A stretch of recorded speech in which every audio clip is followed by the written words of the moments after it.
अस्सलाम वालेकुम नाजरीन, मैं हूं नासिर मुस्तफ़ा। आप देख रहे हैं प्रोग्राम जायज़ा। नाजरीन, पाकिस्तान एक ऐसा मुल्क है कि जब भी वो किसी दुरुस्त डायरेक्शन की तरफ गामजन होता है, पाकिस्तान जब भी कोशिश करता है कि अपने मसाइल हल करे, अपनी इकॉनमी को बेहतर करे और ताल्लुकात बेहतर बनाए अपने इर्द गिर्द के मुल्कों के साथ, वैसे ही कहीं ना कहीं से कोई फितना खड़ा होता है और पाकिस्तान के सामने उसके रास्ते में रोड़े अटकाना शुरू करता है। असली दुश्मन हमारा भारत है, वो हमारे लिए सारे काम मुश्किलात हमारे लिए पैदा करता ही आ रहा है। लेकिन उसके बाद में हमने ये देखा कि न सिर्फ भारत बल्कि जिन अफ़गानियों को यहाँ पर एक बड़ी तादाद में हम होस्ट करते रहे, पालते रहे, उनके साथ शफ़क़त, मोहब्बत, भाईचारे के साथ पेश आते रहे, वही अब किसे कहते हैं अंग्रेज़ी में कि do not bite the hand that feeds you, वही हमारे हाथ को काटना शुरू हो गए। और उसके बाद ऐसा कि हमारे खून से उनकी प्यास बुझ ही नहीं पा रही। जी हाँ, रोज़ाना कार्रवाइयाँ हो रही, रोज़ाना पाकिस्तान की बॉर्डर वायलेशंस हो रही, पाकिस्तान के मुख्तलिफ इलाकों में दरअंदाजी करके अमन अमान बर्बाद करने के लिए कमर बस्ता ये अफगानिस्तान आखिर कब थमेगा? फितना खवारिज, फितना हिंदुस्तान की मुस्तकिल कार्रवाइयाँ। लेकिन यहाँ पर भी हमारी फोर्सेज हाई अलर्ट पर हैं। लॉ इन्फोर्समेंट एजेंसीज, पाक फौज, रेंजर्स, एफसीज, पुलिस सभी नबरत आजमा है। आखिर ये खून की होली अफगानिस्तान किसकी ईमा पर खेल रहा है, क्यों खेल रहा है, चाहता क्या है? फिर बात चली गई दोहा मुज़ाकरात तक, यानी कि हमें उनसे मुज़ाकरात करने पड़ रहे हैं कि जिनके अपने यहाँ एक इस्टेब्लिश्ड हुकूमत मौजूद नहीं है, जिनके अपने यहाँ डेमोक्रेसी मौजूद नहीं है, जिनके अपने यहाँ इस वक्त हालत अबतर है, जो इस वक्त हिंदुस्तान की फंडिंग पर अपने यहाँ तामीरात कर रहे हैं, सड़कें बना रहे हैं, ब्रिज बना रहे हैं और अपने यहाँ साथ साथ जिहादी ट्रेनिंग कैंप्स के नाम पर दहशतगर्दी के अड्डे भी बना रखे हैं। आखिर ये सूरत हाल कहाँ जाएगी? कल ही इस्तांबुल में दूसरा दौर भी मुज़ाकरात का हो चुका है, बातचीत हुई, आज भी बातचीत हुई है और साथ साथ इस बातचीत के अंदर तजवीज़ें पेश की गई, उसके जवाब में मज़ीद तजवीज़ें आ गई हैं। लेकिन ये सूरत हाल कहाँ जा रही है, बात करने के लिए हमारे साथ एक्सपर्ट पैनल में मौजूद हैं ब्रिगेडियर रिटायर्ड जनाब गजनफर दिफाई तज्ज़ियाकार हैं, सीनियर सर, वेलकम करेंगे आपको। साथ साथ हमारे साथ सीनियर तज्ज़ियाकार जनाब अली के चिश्ती साहब भी मौजूद हैं, सर वेलकम करेंगे आपको प्रोग्राम में। साथ साथ आज ही इस प्रोग्राम में हम कराची की तरफ भी रुख करेंगे, वहाँ की बातचीत भी करेंगे, उसके गेस्ट भी हमारे साथ मौजूद हैं। लेकिन सबसे पहले बात कर लेते हैं कि इस वक्त सूरत हाल कहाँ जा रही है पाक अफगान मसले को लेकर।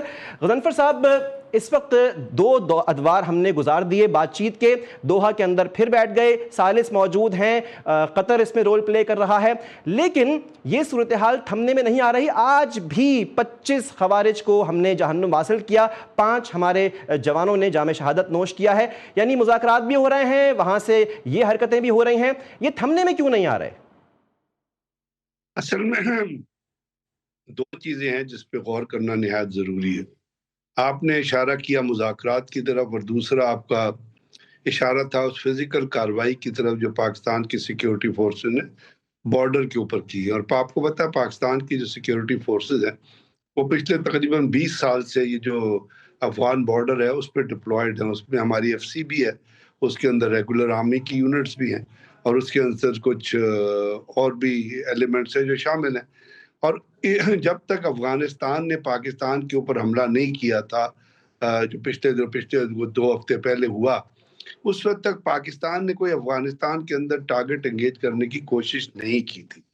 लेकिन जब अफगानिस्तान ने पाकिस्तान की सरहद के ऊपर, पाकिस्तान की चेक पोस्ट के ऊपर हमला किया, तो फिर पाकिस्तान ने उसको नॉट ओनली रिस्पॉन्ड किया इंटरनेशनल बॉर्डर के ऊपर जो देरन लाइन है, बल्कि फिर डीप टारगेट्स भी हिट किए। और डीप टारगेट्स होते जहाँ पे इनके दहशत गर्दी के जो अड्डे हैं जिनको दुनिया पॉइंट आउट भी कर चुकी है और उनके चेहरे पे भी इनको बता चुकी है। और मॉस्को फॉर्मेट उसका एक लेटेस्ट एडिशन था जिसमें ईरान ने भी, चाइना ने भी, रशिया ने भी इनको बताया कि आपके यहाँ 33 तंजीमें पल रही हैं।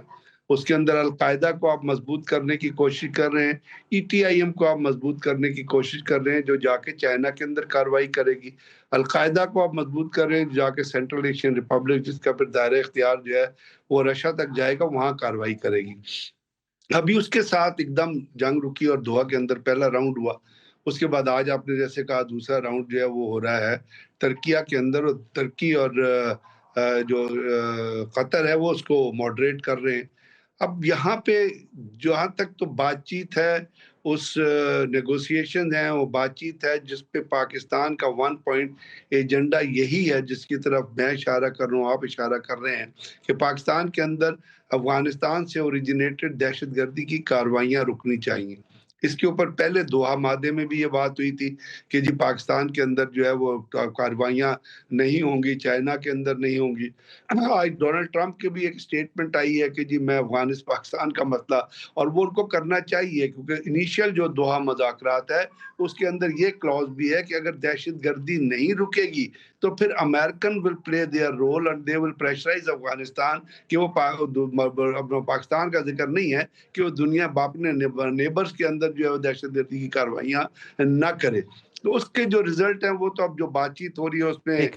कभी डेडलॉक होगा, 2-3 दिन वो और चलनी है। लेकिन जहाँ तक ये फितना अल ख्वारिज और फितना अल हिंदुस्तान की बात है, इसको सिर्फ अफगान नहीं, इसको इंडियंस भी जो है वो स्पॉन्सर करते हैं।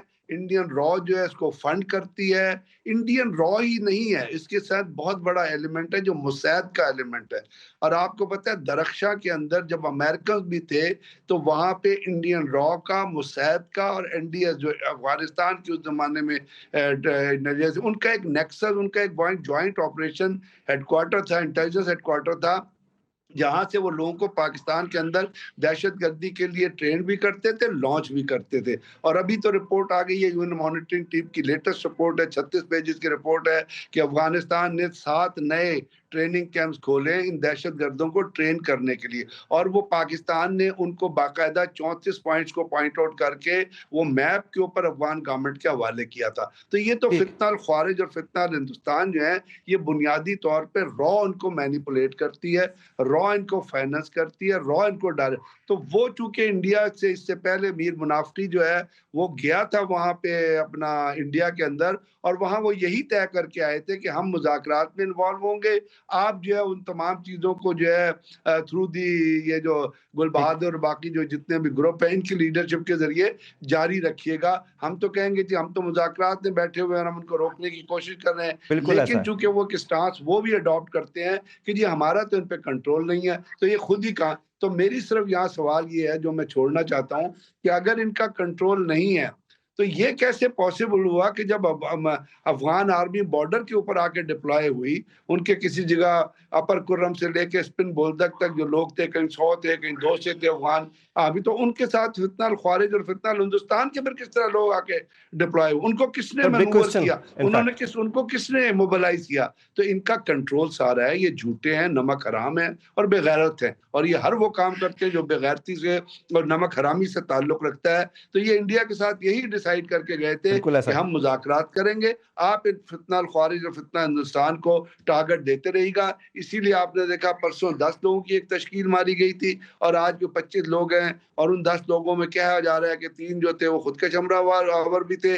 और आज जो कुछ हुआ है ये पूरा इंडिकेट करता है कि ये थर्ड पार्टी को भी इस्तेमाल करके, और इसमें इंडिया का करैक्टर भी सामने आ रहा है कि इंडिया आज दुनिया से अलग होके आसियान में नरेंद्र मोदी नहीं गया है क्योंकि उसे डर था कि ट्रंप ने उसको ठोक देना है, ठीक और है। उसके वजह से वो बैठा हुआ है इंडिया के अंदर, और वहां पे वो वर्चुअल कॉन्फ्रेंस बिल्कुल कर ठीक है। रहा है, वो बिल्कुल गज़नफ़र वर्चुअली साहब, अटेंड आपने कर ये रहा है। पूरा नेक्सस तो इन सारों का और इनकी connectivity, it's a whole organised terrorism network, रॉ, एनडीएस और 33 अदर तंजीमें साथ में इसमें शामिल हैं। अली चिश्ती साहब, ये जो सूरत हाल गज़नफ़र साहब ने बताई, इन्होंने तो पूरा नेटवर्क इनका बताया कि कितनी बड़ी बड़ी तंजीमें हैं, ऑपरेट कर रही हैं, फंड कहाँ से हो रही हैं।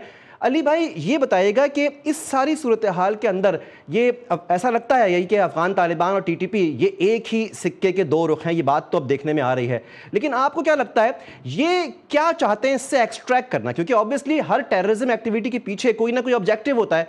अब ये इतना बड़ा नेटवर्क है और ये पाकिस्तान जैसे मुल्क को जो कि ऑलरेडी पॉलिटिकल स्ट्रगल के अंदर है, इकोनॉमिक स्ट्रगल के अंदर है, ये इतना टेररिज्म यहां पर भेजने के बाद में इनको करना क्या है?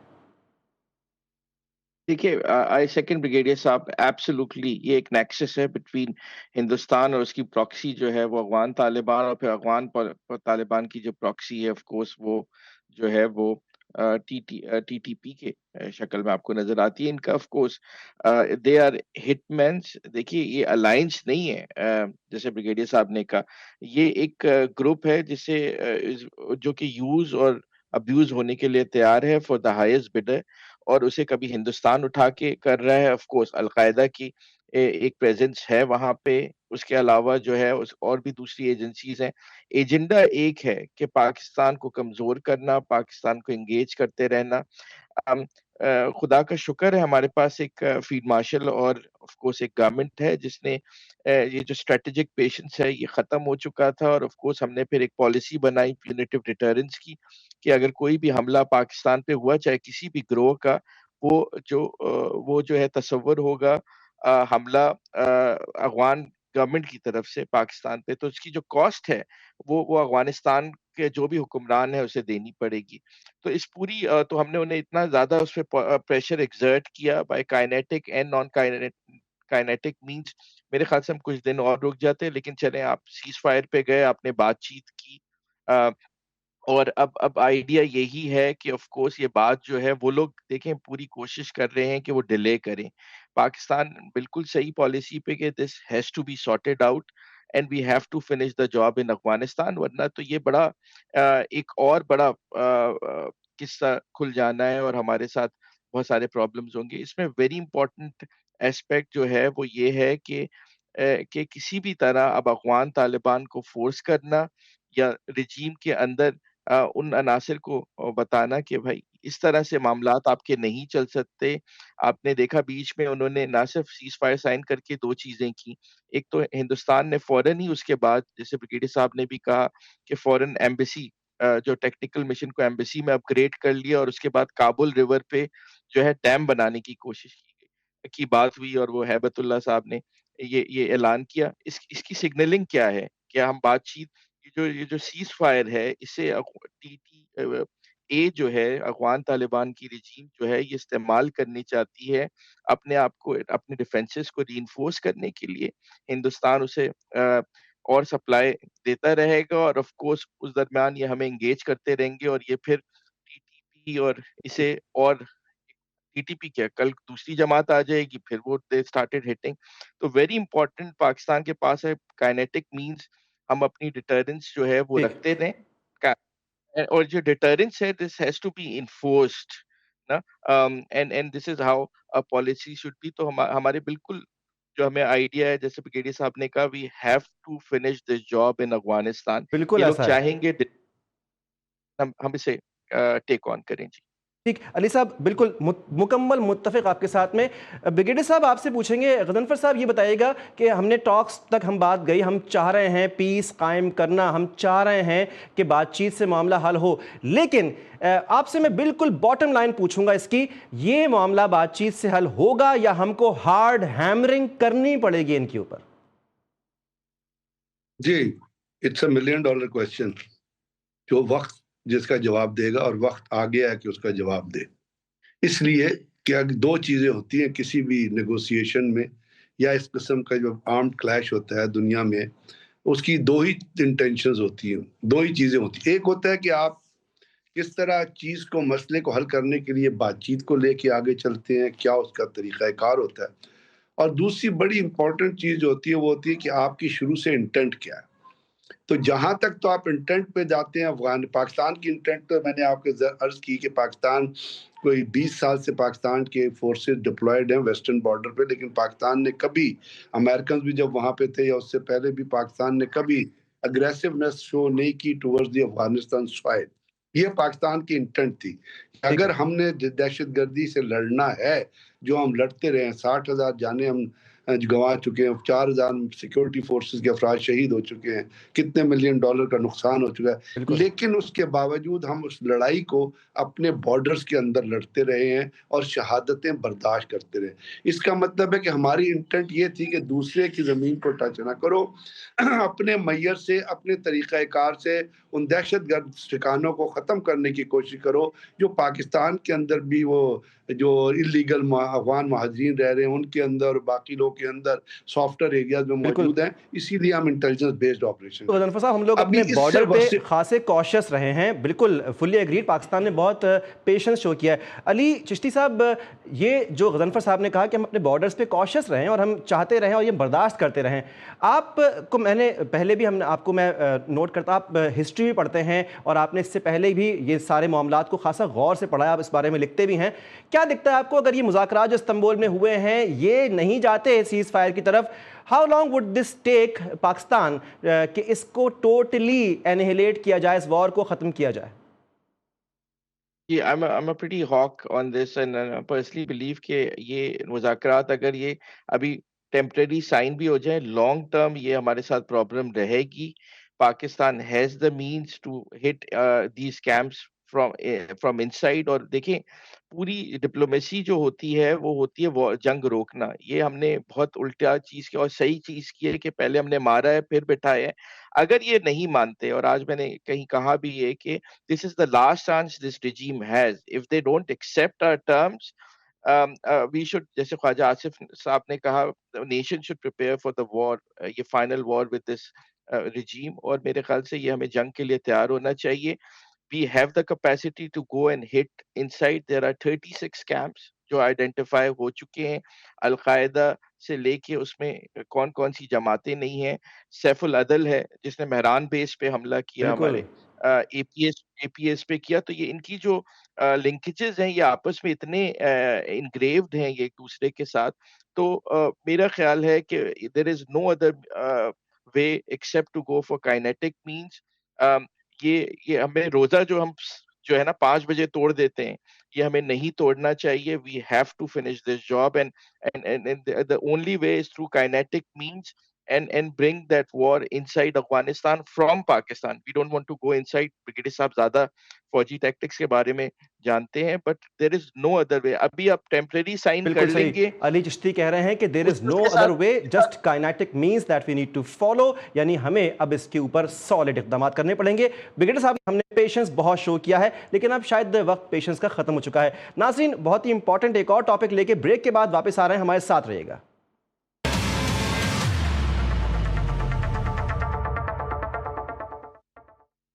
Welcome back.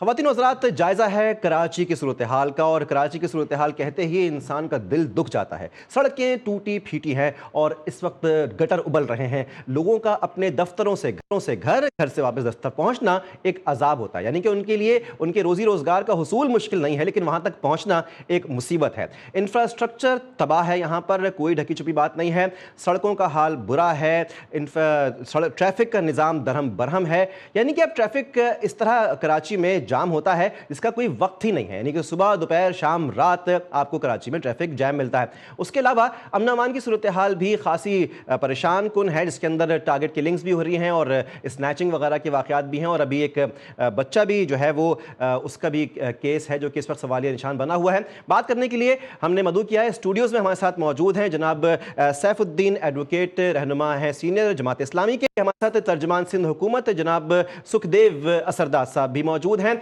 सर, आप दोनों को वेलकम करेंगे।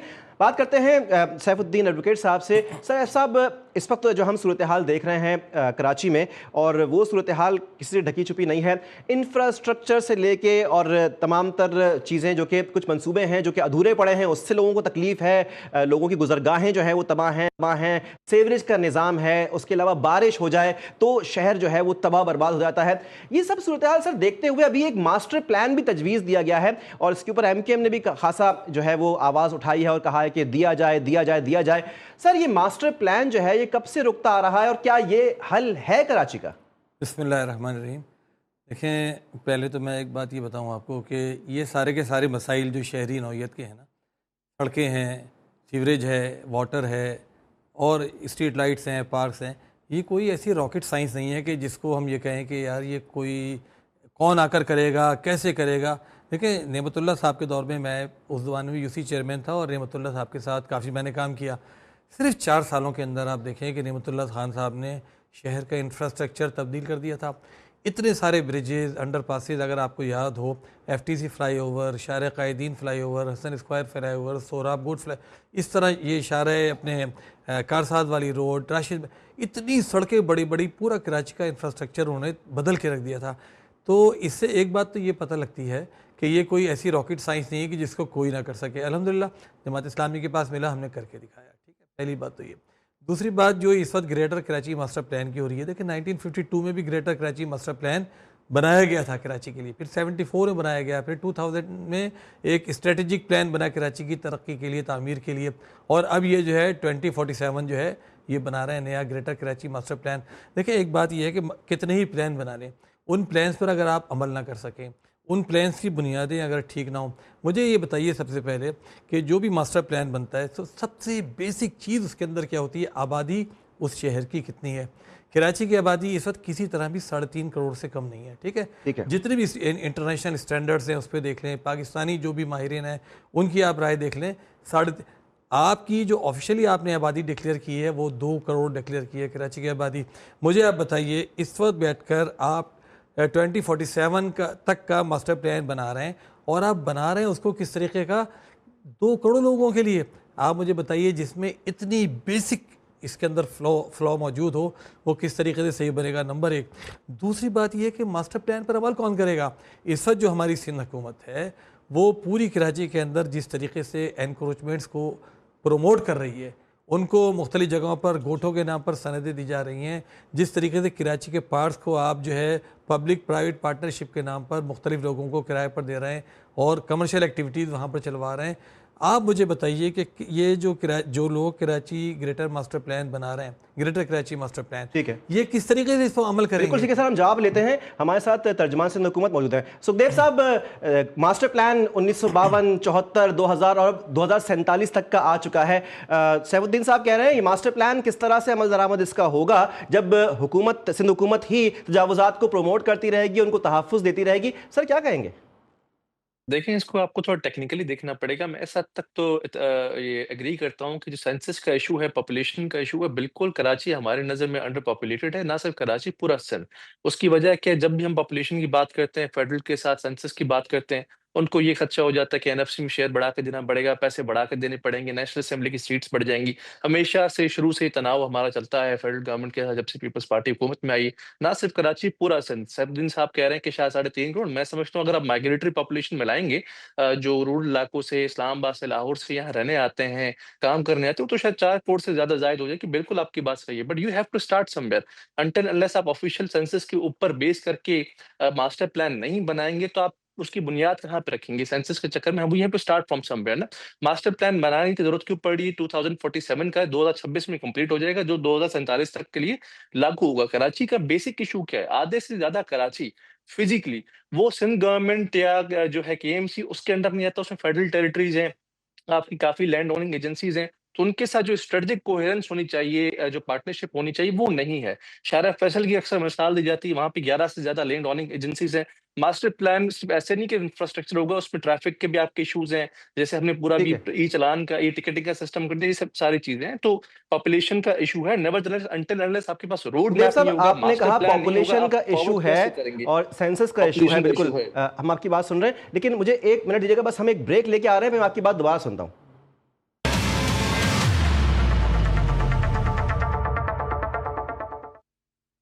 वेलकम बैक नाज़रीन। हम ब्रेक से पहले बात कर रहे हैं सुखदेव साहब से कराची की सूरत हाल पे। सर आप प्लीज़ कंटिन्यू कीजिएगा, हम आपकी बात उस वक्त सुन रहे थे और ब्रेक हमें लेना पड़ा। ये जो इस वक्त सूरत हाल है, इसका है कि अवाम जो है बहुत बड़ा मुतालबा नहीं कर रहे हैं। उनको कोई ट्विन टावर्स नहीं चाहिए, कोई फनलैंड नहीं चाहिए। वो कह रहे हैं सड़कें ठीक कर दो, गटर ठीक कर दो, ट्रैफिक का निज़ाम बहाल कर दो और जो इस वक्त जो बदनज़मी है उसको ठीक कर दो। क्या इस बारे में क्या हल है?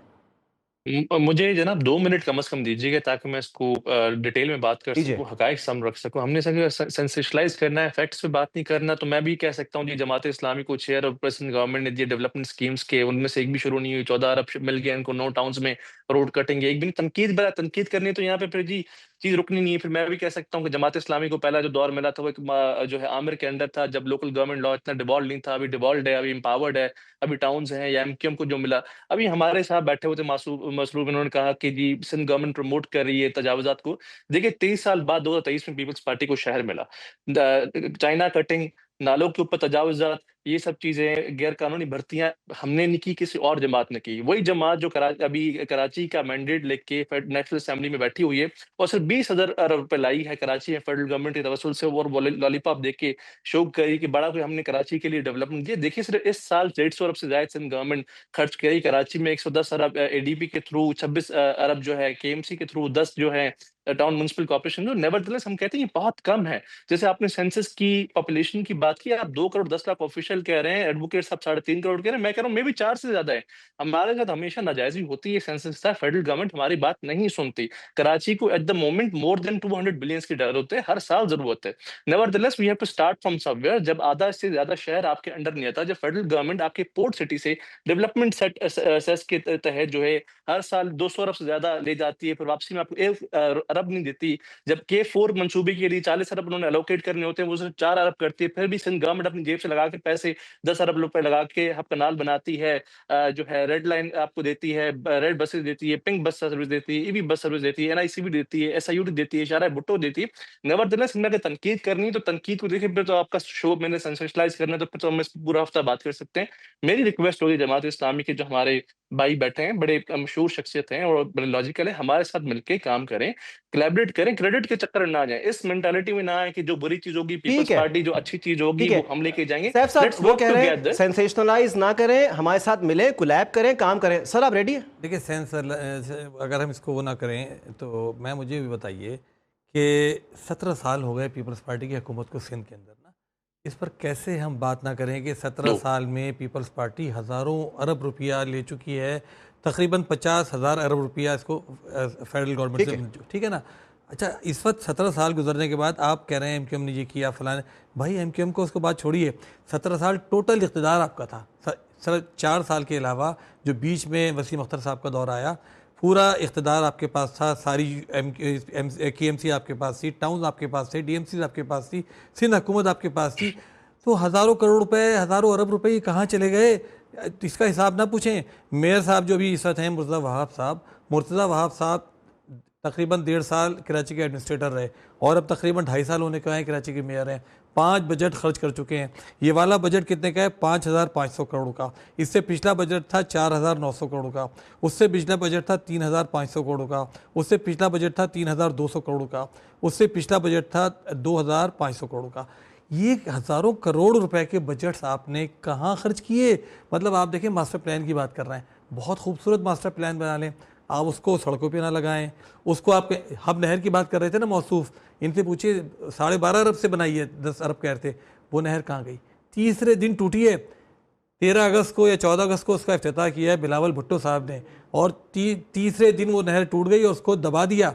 और जो 50 साल पहले नहर बनी थी अब्दुल सत्तार अफगानी साहब के दौर में, वो आज तक चल रही है। आपने बिल्कुल ठीक बात की। सुखदेव साहब, वो नहर टूट गई तीसरे रोज, और ये हज़ारों अरब का बजट वो सैफ साहब कह रहे हैं, वो कहाँ गया?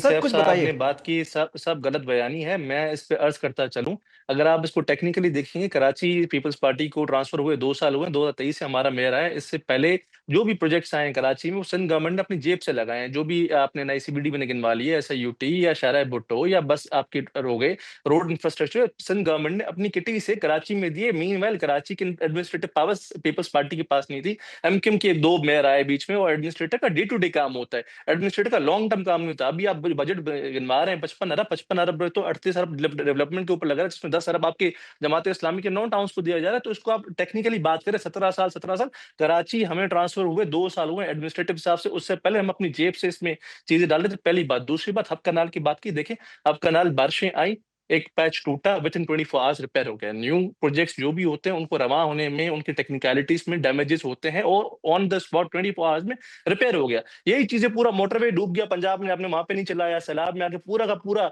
ये पता नहीं कितने अरबों खरबों का मोटरवे बना हुआ, किसी ने एक चू नहीं की। छोटी सी हब कनाल जो नई बनी, डैमेज हुई, 24 घंटे में रिपेयर हो गई विदाउट एनी जो है फर्दर लॉसेस। उस पर आपने तारीफ नहीं की, 24 घंटे में आपने जो बेसिस काम किया। तो आप टेक्निकली बात करें, ऐसे बात नहीं करें। नेवरदलेस आप करते तजावुज़ात। चाइना कटिंग पीपल्स पार्टी ने की। ये जो है बत्ताखोरी का निजाम, Karachi water and sewerage board में गोस्ट एम्प्लॉइज का निजाम हमने किया। मैं कह देता हूँ, जमात इस्लामी ने रोड बनाया, कराची में बारिश आई, जिस दिन इफ्तिताह हुआ रोड का, तीसरे दिन रोड बह गई। दे इसका जवाब। तनकीद करनी सर, तनकीद मैं भी कर सकता हूं, तनकीद करनी आप जवाब दे दें। आप बता दें 14 इसका जवाब ये है, देखिए कराची में से कितने प्रोजेक्ट्स आपने इनिशिएट किए हैं, ये बता दें मुझे। सर आपने कहा जवाब देंगे, मैं जवाब जी, Karachi water and sewerage board किसके पास है? मुर्तज़ा वहाब साहब उसके चेयरमैन है। $1.6 बिलियन का कर्जा उसने लिया हुआ है वर्ल्ड बैंक से। हाल ये है कि पूरे कराची में जो सीवरेज की लाइनें हैं, आपने देखा क्या हाल हो रहा है, गटर खुले हुए हैं सीवरेज की लाइनें पे। वो जो लियाकताबाद में रोड बैठी, वो भी इसलिए बैठी कि नीचे सीवरेज की लाइन फट गई। जब सीवरेज की लाइन फटी तो वहाँ रोड को टूटना था, तो उसने तो कोई ऐसी बात, हमारी बनाई हुई कोई रोड टूटे जो हम बना रहे हैं, इंशाल्लाह हम उसके जवाबदार हैं, ठीक है ना। इनकी देखिए जहांगीर रोड 5 मरतबा बनी है 2 साल में, 5 मरतबा, 5 मरतबा टूट गई। ये जो कह रहे हैं ना हब नहर रिपेयर हो गई है, अगर रिपेयर हो गई तो पानी क्यों नहीं आ रहा? पूरा किमाड़ी आप देखिए, पूरा औरंगी टाउन देखिए, पूरा बल्दिया टाउन देखिए, न्यू कराची देखिए, डिस्ट्रिक्ट सेंटर के इलाके जिन सब में इस हब केनाल से पानी आता था, पानी नहीं आ रहा, पानी नहीं आ रहा जी। और कह रहे हैं बन गई तो पानी कहाँ गया उसका? साहब पानी नहीं आ रहा, पानी कहाँ गया उसका? कर रहे हैं। मैं बता देता हूँ, कराची की डेली रिक्वायरमेंट है 1200 MGD, जहां पे हमारे पास 600 MGD भी नहीं आता। उसमें आप 100 MGD डालेंगे तो ओवरनाइट 500-600 MGD का गैप फिल नहीं होगा। ऊपर से पानी हमें नहीं दिया जाता है नहरों से, जिसके ऊपर हम बार बार लड़ते हैं, बार बार करते हैं। टेक्निकल बात करें ना, कराची को उसके शहर का आधा पानी भी नहीं मिलता, तो एक कनाल ऐसे 10 और कनाल आएंगे, फिर जाके जब पानी वो होगा। ये कैडॉक रिलीफ है जो 100 MGD डाला है, 600 MGD अभी भी कम है। बात करें ना फेडरल के अगेंस्ट, आप क्यों नहीं बात कर रहे? क्यों नहीं वापडा के थ्रू, क्यों नहीं जो है ये सारे कैनाल्स थ्रू, डैम्स के थ्रू फेडरल गवर्नमेंट हमारा पानी कैसा कराची का क्यों नहीं पूरा कर रहा? कराची तो टेल एंड पे, टेक्निकली आप बात करेंगे नहीं, ये ऑप्शन गवर्नमेंट कहेंगे जैसे कि पानी को हम खुद पी जाते हैं, पानी गायब हो जाता है। ये बड़ी जो है ना टेक्निकल बात नहीं है। मैं फिर कहता हूँ लेट्स वर्क टुगेदर, आए साथ मिलकर काम कर सकते हैं हम। आप फिर जब इलेक्शन आए फिर आप जो है क्रेडिट की गेम में आ जाएं। बिल्कुल ठीक। मीनवाइल सुखदेव साहब कह रहे हैं कि दोबारा कह रहे हैं, उनकी ऑफर है कि आए आप मिलकर काम करें। सर मैं बिल्कुल प्रोग्राम क्लोजिंग से पहले आपका एक स्टेटमेंट लूंगा इसके ऊपर कि अगर वो कह रहे हैं कि आए मिलकर काम करें, एतराज है जमात को इसके ऊपर? देखिए हम तो घड़ी घड़ी ऑफर करते हैं। मुर्तज़ा वहाब साहब को ऑफर की हमने, सईद गनी साहब से मिलकर ऑफर की हमने, जनाब नासिर हुसैन शाह साहब से मिलकर ऑफर की। हमारी ऑफर अभी भी है। हम कहते हैं जितनी भी स्कीमें हैं उसको आप ज्वाइंटली कोई उसकी सुपरविजन का निज़ाम बनाइए, लेकिन वो बना नहीं सकते। उसके अंदर जितनी लीकेज है ना, उस लीकेज को हम रोकेंगे। अच्छा, ये इसको रोकने की पोजीशन में नहीं है, क्योंकि ठेके बिके हुए हैं ऑलरेडी ना, ठेके बिके हुए हैं। उसके नतीजे में मैंने आपको जैसा बताया कि मुर्तज़ा वहाब साहब ने मेरे पास आकर कहा 311 स्कीमें कंप्लीट कर दी। मैंने कहा 80% स्कीमें कंप्लीट नहीं हुई, आप मेरे साथ चलिए, मैं आपको दिखाता हूँ कि वो स्कीमें कंप्लीट ही नहीं हुई।